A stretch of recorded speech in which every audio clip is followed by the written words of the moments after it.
અંકલેશ્વરમાં એલી queen club દ્વારા જીવદયા અને પશુ કલ્યાણને પ્રોત્સાહન આપતો અનોખો સેવા પ્રોજેક્ટ યોજાયો હતો।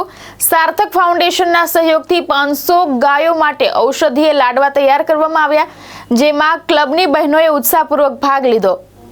અંકલેશ્વરમાં સાર્થક ફાઉન્ડેશનના સહયોગથી એલી અંકલેશ્વર ક્વીન ક્લબ દ્વારા 500 ગાયો માટે ઔષધીય લાડવા બનાવવાનો સેવા પ્રોજેક્ટ યોજાયો હતો। ગાય અને ભેંસને પેટમાં થતા કૃમિ તેમજ અન્ય બીમારીઓથી બચાવવા માટે આયોજિત આ સેવાકીય કાર્યક્રમમાં ક્લબની બહેનો ગણેશ પાર્ક ખાતે એકત્રિત થઈ ઉત્સાહભેર લાડવા બનાવવાની કામગીરીમાં જોડાઈ હતી।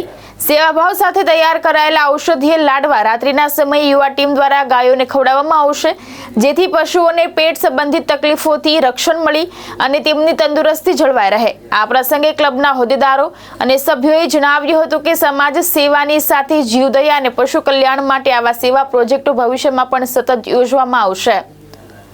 જય શ્રી કૃષ્ણ।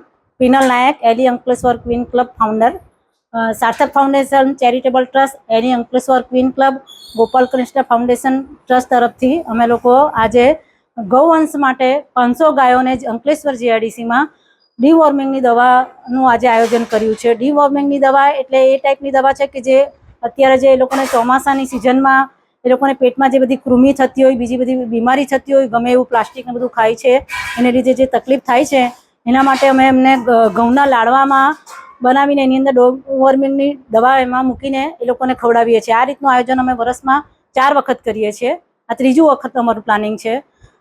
દર 3 મહિને એમનો આ દવાનો કોર્સ હોય છે, એટલે 3 મહિને એક વખત આપણે એનું પ્લાનિંગ કરી શકીએ છીએ।